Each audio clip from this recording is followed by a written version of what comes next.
Welcome to The Lucrative Society. I'm your host, Mindy Kinnis. And I'm Sean Stevenson. Enjoy the show.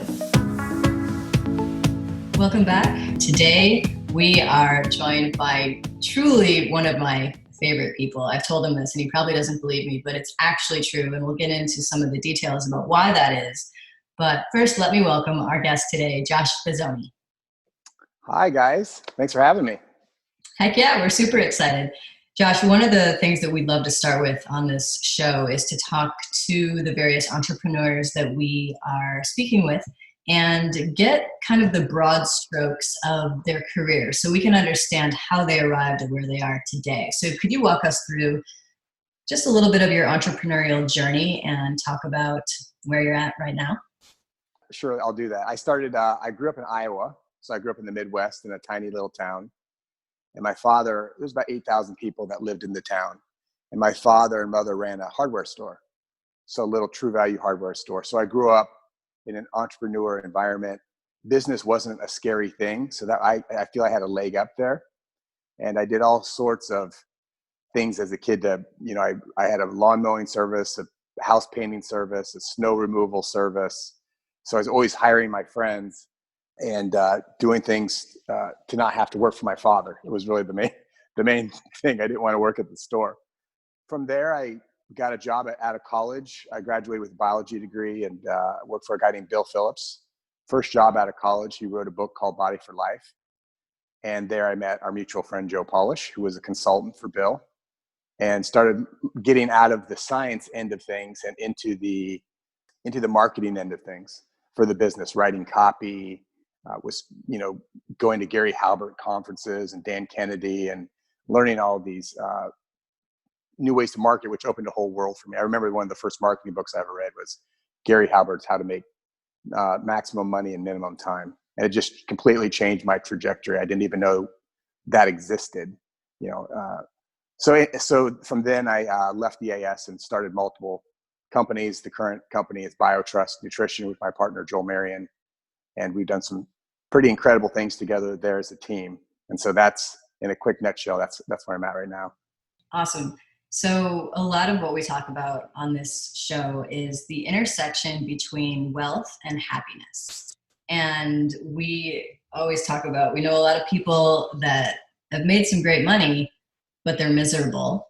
And Sure. then we know people that are happy, but they're broke. So our goal is let's see how we can do this, because we believe, as I think you do also, that you can have both and that you can do both. And it maybe doesn't even have to be that hard. So here's one of the things specifically that I want to ask you about. And if you'll allow me, it's just a hint of backstory too. I want to tell you why I'm asking you this. So in my entrepreneurial journey, a lot of it was about giving back. And that was hugely important to me. And I was always sponsoring kids and doing trips to Africa and really all kinds of things, working with Habitat for Humanity, lots and lots of stuff.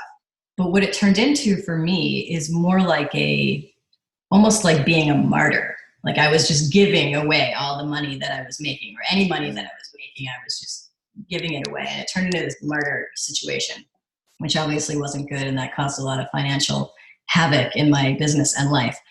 But I know for you, part of your company vision and your probably personal vision is to also give back a lot. But I don't see that being a martyr situation in your case. I see it as this very abundant situation. And I wondered if you could just speak to that, the giving back side, but also how you find the balance of doing more good in the world, but also having a really abundant life yourself. Sure. So I think I had a lot of deservance issues coming up in my 20s, having come from a family without a lot of money, having some mental thoughts and paradigms that, money is not a good thing. We lived in a part of town and the rich people lived on another part of town, and we weren't part of them, and we were more, blue collar. I had a lot of these thoughts in my mind. Even my dad ran a store. He had a lot of deservance issues. I think I got from him, and he didn't want to expand and do multiple stores around the state. He wanted to run a small store, didn't make a lot of money. And he was fine with that. It was kind of the suffering was was almost looked at as a good thing. And so I had a lot to get over there in my young entrepreneurial career around those thoughts. And what I found along the way is that if I was giving back and doing good in the world, it helped me overcome my own deservance issues, because I felt like I was getting up in the morning not as just a narcissistic, selfish thing, but it was so that I was actually helping other people along the way, raising the water, so to speak, for everyone. And so with BioTrust, for example, on our order form, we put an opportunity for customers, if they wanted to donate $1, $5, or $10 to the Make-A-Wish Foundation, we would match whatever they donated. So over the years, 6, 7 years we've been doing BioTrust now, we've raised $2 million, and then we match that on top of that. So that's like 400 wishes. It's been amazing. And we get hands-on involved with that too, which really grounds us. And we talk about that as a team. There's lots of cool wish stories I could share with you, but I'm sure we'll get into some of those. The other thing we do with each order at BioTrust is we feed a hungry child for a day through No Kid Hungry. And so we've done several million meals through them as well. So really we tied in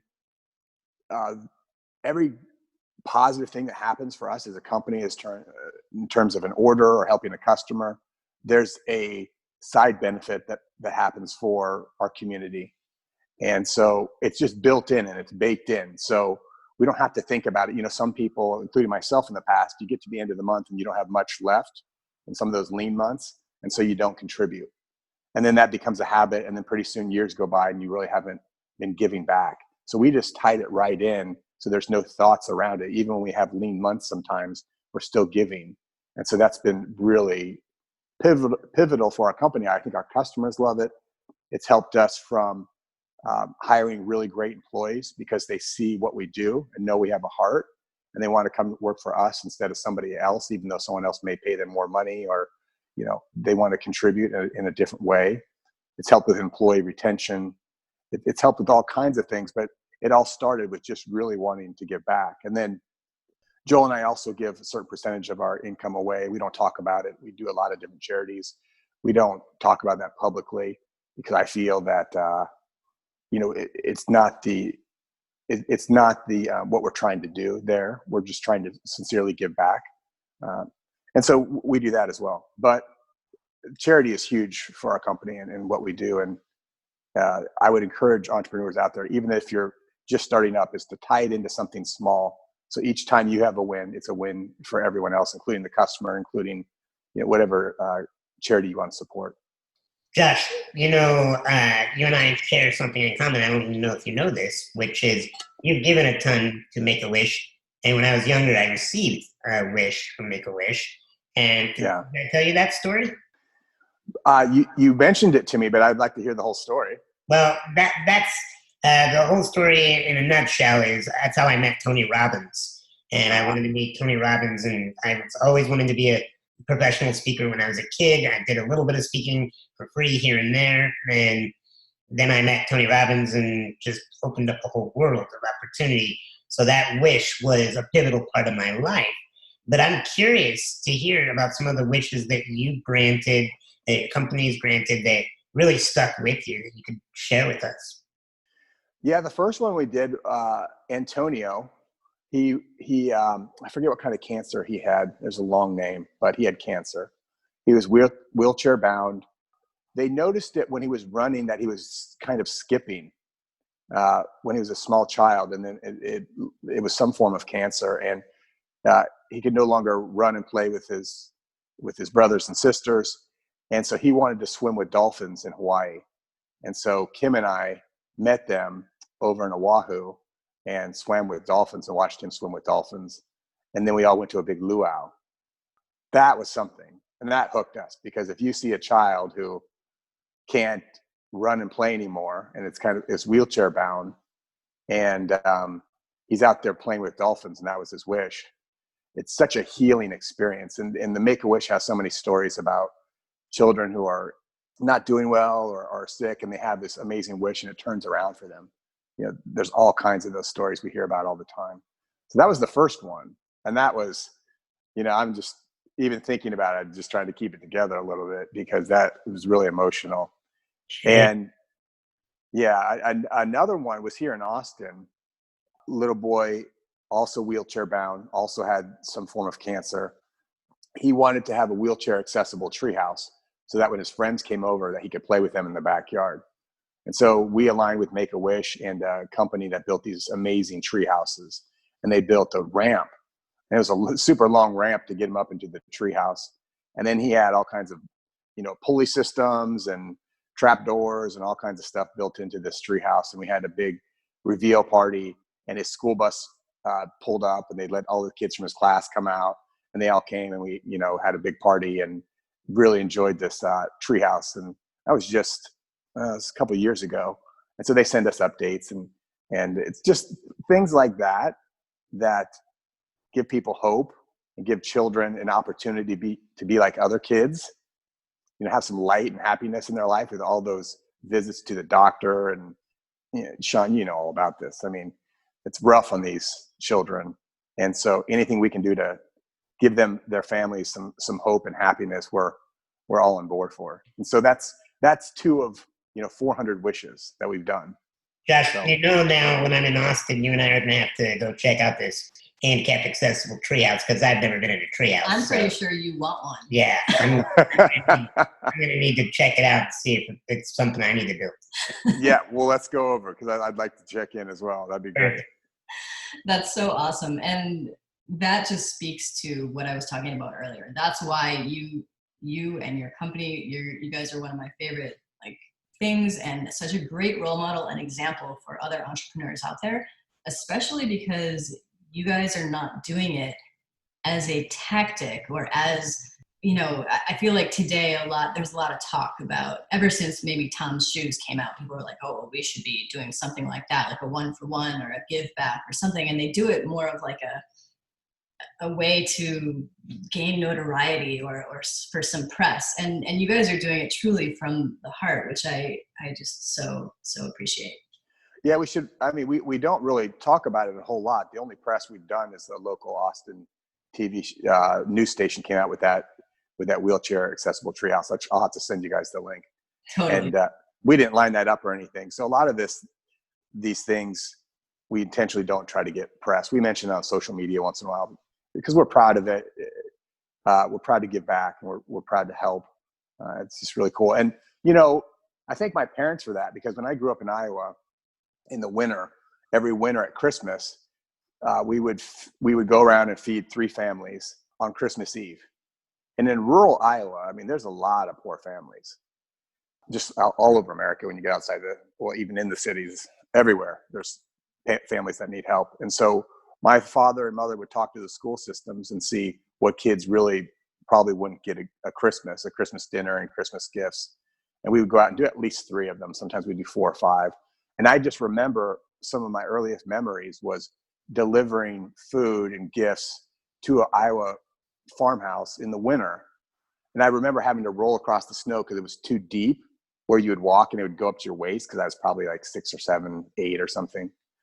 Going to the back of this house and deliver, and they had a kerosene heater in the back of the house in like a family room or something in the back of the house, super old farmhouse, and delivering these kids gifts and Christmas dinner, and just the looks on their face and just the feeling that we got from that as a family and how important that was really important. So if people have kids out there, I would highly encourage you to get your kids involved young, because what a great seed to plant, where later on in life, they might go away from it for a while, but they'll come back to that feeling, and they'll come back to wanting to help other people. And just made a really big impact.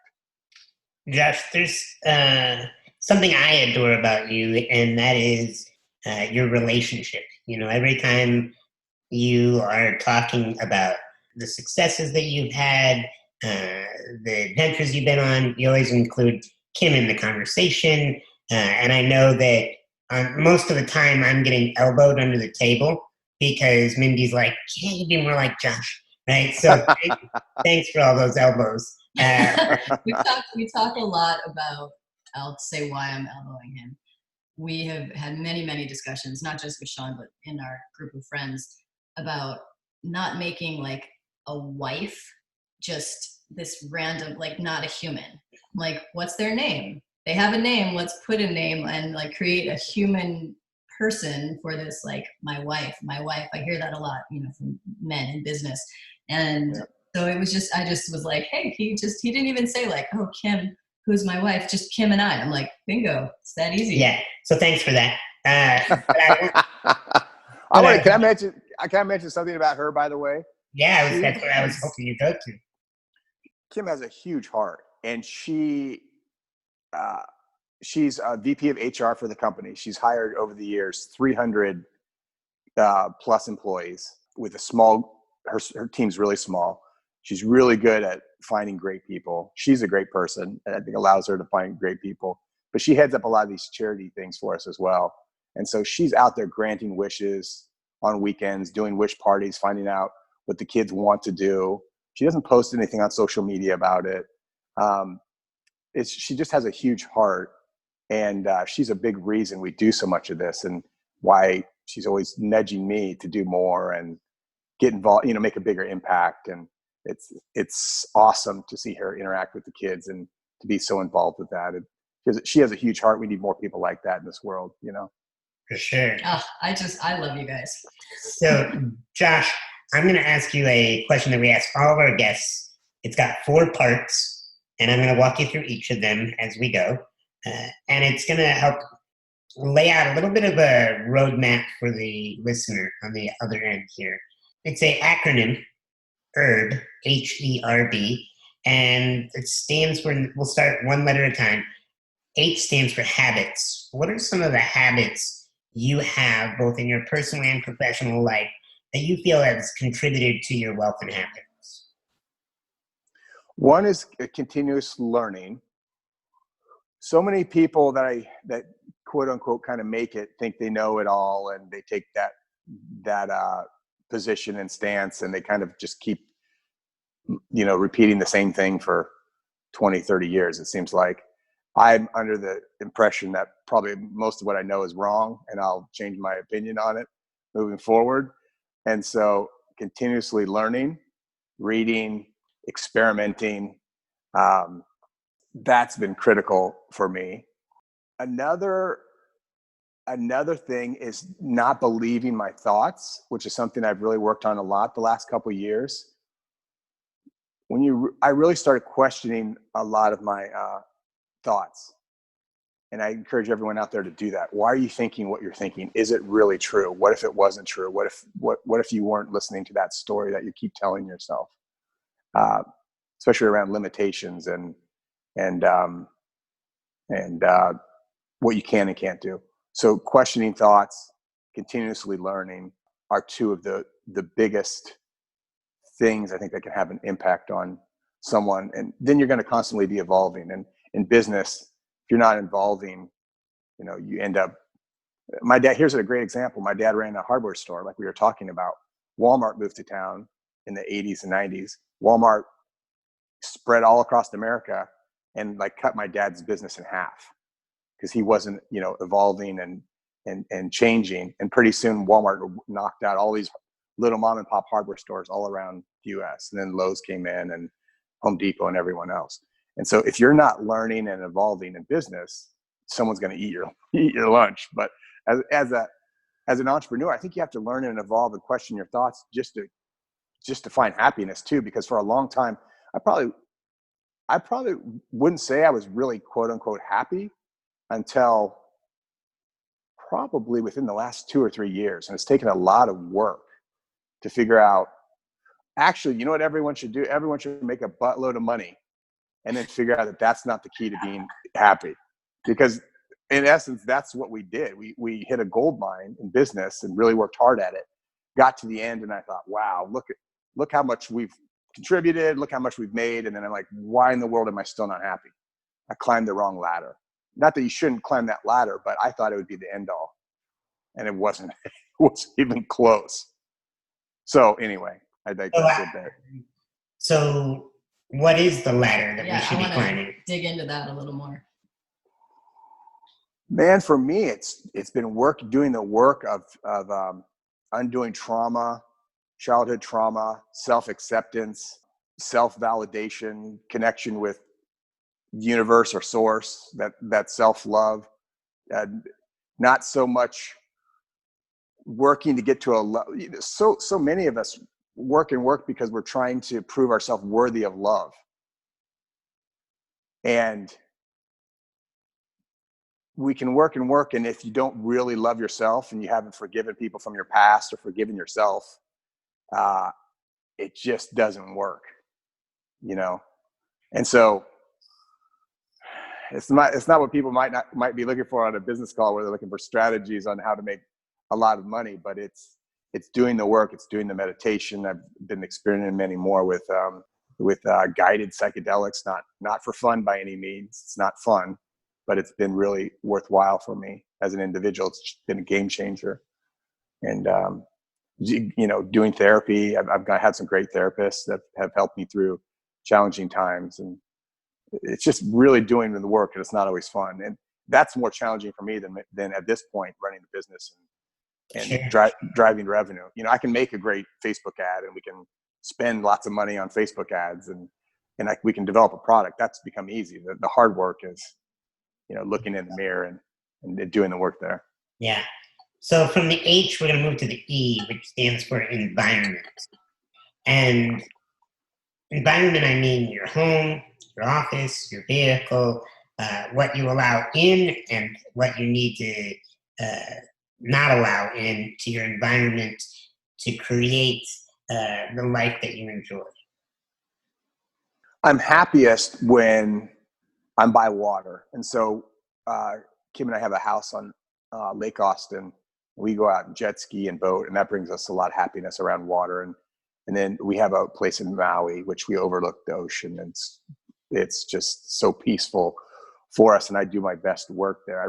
Environment makes a huge impact for me. It has to be peaceful and serene and inspiring at this point in time. In the old days, I lived in like an apartment, and I was staring at a wall for 12 hours a day. And the inspiration there was to stop staring at the wall, which was driven by pain. So environment there. There's an area I still need to work on, is social media. I need to unplug from it more and more, and my phone in general. I have this constant love-hate relationship with a lot of entrepreneurs do. I'm so much more effective when I just put the damn phone away, lock it up, whatever I have to do. And social media is such a crazy thing. So even myself, we run a company that does over $100 million a year. People would say, quote unquote, I'm successful. But I look at social media and I see a lot of other people doing amazing things. And I start to feel like, oh, I'm not doing enough. I'm not worthy. I'm just a fraud, and it's all these things that you let in, or, I'm just working today and my other friends are out on a yacht, or, all these things. It hits everybody at every level, no matter if you're a teenager or older. And so I think I need to change that environment, that social media environment, a little bit. Go ahead. Have you heard the quote, sometimes when you look over at the grass being greener on the other side, it's because the grass is fake? Oh, that's funny. That's really funny. So moving from environment onto the R of urban, that is resources. And resources are books, courses, programs. What are some of the resources that you would recommend other people absorb because it'll have a massive impact on their worldview and their view of business? Any resources come to mind? I recently read in the last year, The Untethered Soul, which I thought was a fantastic book. And also, it's Michael Singer wrote that book. And he also wrote a follow-up book after that, The Surrender Experiment, which was really helpful for me because I'm always trying to control things in my mind. I'm trying to control outcomes in my mind. I'm taking on a lot of stress that I don't need to because I can't control it. But in my mind, I think I can if I keep thinking about things over and over. And if this happens, then this happens, and I'll do this. And if this happens, I'll do this. I drive myself crazy. And so I'm using up a lot of mental and emotional bandwidth trying to do that in the behind the scenes. And so on the days, and I don't always do this, but on the days where I can truly surrender to it, which I learned from that book, these amazing things happen. First of all, I have more bandwidth to actually make an impact and to get things done. And second of all, it just feels the flow that comes from it. It just feels like more positive things move into my life. And it's a really cool book to read about his journey. I mean, he ended up running a multi-billion-dollar company, and he had basically a ranch that was a yoga retreat on his property, and super interesting guy. And all the things that unfolded for him as he surrendered to it. And just always did his best, but didn't take on that mental burden of the surrender. So those are things in the last year or two. I'm not perfect at all. I'm still working on these things, but they've made a big impact. And then there's a lot of other resources for people who want to get into entrepreneurship. I think so many people in e-commerce these days, they forget about how to write copy on websites and emails. I mean, I learned from reading Dan Kennedy books, Joe Sugarman books. Look, Google Joe Sugarman. He's a dear friend of mine. He has some old copywriting books that are outstanding. How to make let's see, the other one was Magic Words That Bring You Riches by Ted Nicholas. Fantastic copywriting book. So I was a copywriter first. And if you can learn through the printed word, even websites, emails, how to explain the features and benefits of your product and move people in a positive direction, it's so helpful, because a lot of people don't do that. A lot of people don't know how to do that. So from the resources, we're going to go to the last step here, which in herb is B, and that's beliefs. What are some of your core beliefs that you have either maybe indoctrinated because you saw somebody else have it, or just you've come across on your own, and these beliefs have really fortified your self-esteem, your confidence, and your success? Yeah, beliefs. I think that good things come to people who are trying to do good. It's one of my beliefs. We've been blessed so much in life when we actually are making an impact on other people, and from charitable to customers. Every time I've done that, it just comes back 100-fold. So that's the belief, and I think it's our duty as entrepreneurs also, when you learn these skills and you do have these skills or powers to do good things with them. So that's a belief of ours. Through our companies, one of our whole marketing messages has just been that we don't cut corners and we do the right thing. And as crazy and simple as that sounds today, we don't use any artificial ingredients in our products. We list every milligram of whatever is in our products, where other companies hide things in proprietary blends and cut corners. So just doing the right thing from a quality perspective, if you're creating content, like really create it from the heart, really give people the tools to help them change. Don't just create a program because you want to cash in on it. The same thing with a physical product. We make really premium products, and that goes a long ways. I think that's just a belief of mine, that you have to create something great. And then you also overcome these deservance issues. If you're putting out something super high quality, as an entrepreneur or as a person, if you're half-assing it or you're putting something out there in the universe that isn't really good, and it comes back to bite you in the ass all the time. And something I'll tell you about beliefs. I used to think as a little kid, if you didn't get caught, and you didn't get in trouble, then you got away with it. And that kind of persisted into like college, and then it bit me in the ass in business early on, where shortcutting things always bites you in the ass. What's the saying? Life is hard, or life is easy if you live it hard, something like that. It's like doing what you're supposed to do, going the extra mile, doing the hard work, it pays off in the end. But shortcutting things, trying to manipulate and take advantage of people, you always lose. Even if you don't get caught, it's because it erodes your self-worth. When you look in the mirror in the morning, if you're trying to pull something off on people, and that affects you in anxiety, that affects you in depression, which I've experienced a lot of, both of those in life. And I've done a lot of work on those. So anyway, beliefs, I think that's the biggest one. You can fool everyone else. You can never truly fool yourself. Absolutely. So I want to know, based on what you've been saying, how do you know when you're happy? What does happiness feel like to you? Honestly, I didn't know before maybe 2 years ago. I thought I was trying to buy happiness. I thought, oh, if I buy this house, I'm going to feel happy. Happiness, the closest I came to it in the past was when we would do charitable things. And like, I would see happiness on someone. We could bring happiness to someone else. That made me feel really happy when we could help someone out from that perspective. And then it's evolved in addition to that, where just a lot of the meditation and the plant medicine and I've done, specifically MDMA, has made a huge impact with me. It's just where I can literally close my eyes at this point and I can feel happiness. And it's more of a connection. It's more of a connection to the universe. It's more of feeling not alone.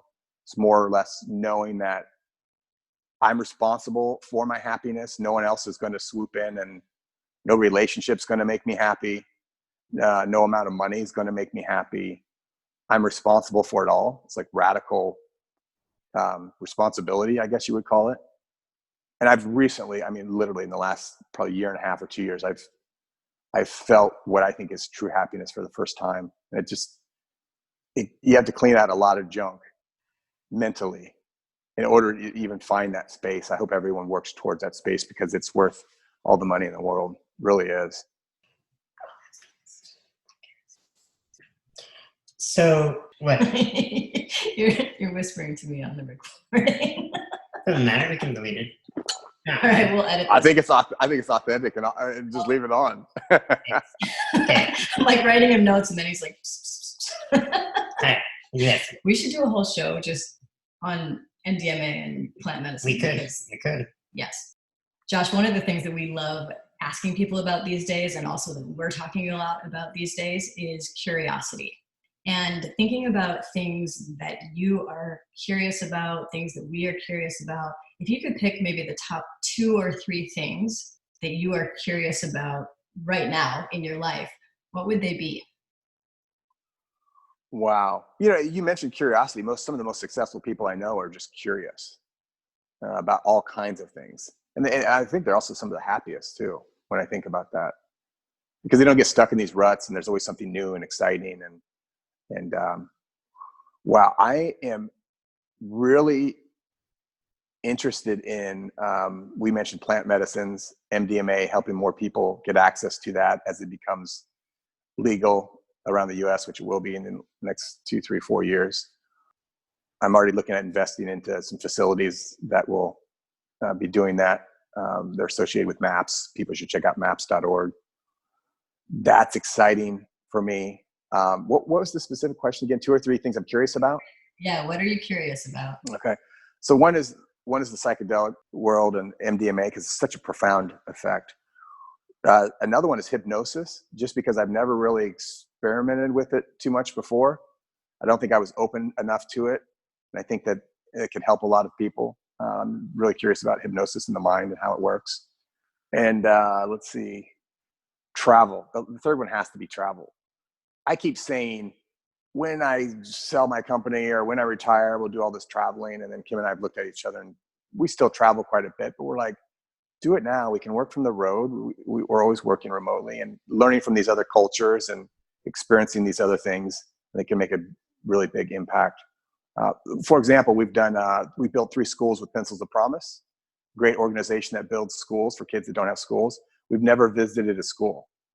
My friend Lewis Howes introduced me to the charity, and he says, when you go, it's a game changer, because all these kids, like 100 kids will run out and hug you, and you'll see all the impact you're making for them. And anyway, and it'll encourage you to do more. And so I'm really interested in going out in the world and getting out of my bubble. And I think that'll expand our horizons a bit.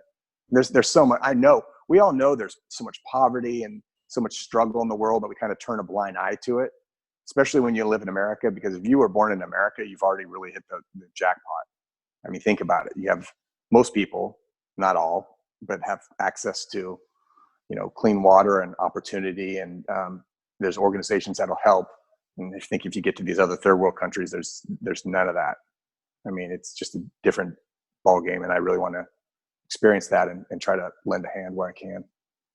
Those are things I think I'm most interested in, which is funny because when I was 20 or 22, I would have been like Lamborghini, pretty girls, you know what I mean? And so the evolution is important, and people who don't evolve and get stuck in that materialistic world, I think it's a dead end road after a while. Yeah, for sure. Well, I would say we probably don't have any 22-year-olds thinking like that on this program because it's like that's not that interesting. You know, it just isn't that interesting or that big. I think the new generations are different than what we were growing up in the, you know, I think they are more socially conscious and they're environmentally conscious, and it's awesome. People seem to complain about the younger generation. I think they're going to be far better than us, actually. We're going to be the ones that end up saving the whole the whole thing that we screwed up. Yeah, exactly.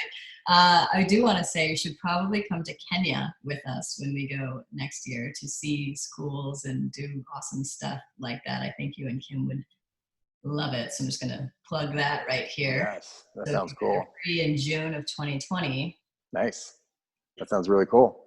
Josh, as we close this out, what I would love is if you would just close your eyes and instead of speak from your head, I want you to speak direct from your heart to our listener that is maybe stuck, struggling, frustrated, or just huge goals, but they don't know, like, you know, how to stick with it on days that it's difficult. You can speak direct to them from your heart. What would you say?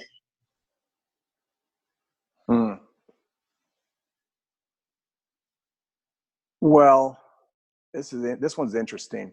For me, I had so many walls built up. So if I'm speaking directly from my heart, at least I can do it now, because before I don't think I really could. And I think so many of us, there's relationships with our parents, relationships with girlfriends, boyfriends. People close themselves off as a protective mechanism. And it really closes down your creativity. It closes down your ability to connect with people. It closes down your ability, and connecting is the part of business as well. So I would encourage people just to remain open no matter what, if that makes sense. And I made that agreement with myself from a heart standpoint. It sounds a little airy-fairy maybe, but remaining open no matter what, even if someone hurts you, or no matter what has happened in the past, or no matter what your story is, keeping your heart open, it just makes such a positive impact, because it's really more and more about not necessarily what happens to you, but what you, how you respond to it. Because everyone's going to struggle. Everyone's going to have hard times. And it's just that voice in your head that you've got to learn to tell to shut up and you know, remain open. So just from a holistic standpoint, that's the advice I would give most, coming from my heart. So many times I'd shut down in the past. And it just, when you completely shut down, it just destroys relationships. It ruins business. You start to feel you're not worthy. You start a closed heart. It just ends up being a closed mind. Opportunity that could have happened doesn't. That would be one. And then the other thing I would just say is I think a lot of people, forgiveness will really set you free. It's a cliche, but it really will. So many people are harboring these feelings against people that did them wrong, and all it's doing is hurting yourself. Those people aren't even thinking about it. So all you're doing is hurting yourself. And then for me, one of the biggest things, and I'll just share this, when my first MDMA experience, I went through and I was forgiving, and I felt in this blissful state, and I was forgiving all these people that I felt had wronged me. One of my good friends was sitting with us. He's very experienced in this type of thing. And he said, now how about some forgiveness for yourself? And that just hit me like a 2x4, because I'd never even thought of the concept before.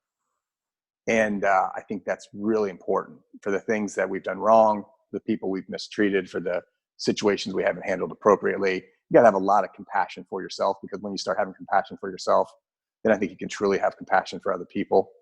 I don't think you can unless you first have compassion for yourself. I think it's really difficult. So, this is the Josh 2.0 talking from the heart. This is definitely not the Josh that would have been speaking to you, 5-6 years ago. And Josh, where can our listener learn more about you or what you're involved with? Like, where do you want them to go after they finish this interview? I wish I had a book out or something. I think that's something on my to-do list, that I'm going to write a book about this whole experience down the road. But if you check out BioTrust Nutrition and what we're doing, the BioTrust Instagrams and Facebook, you get a lot more information about what we're doing.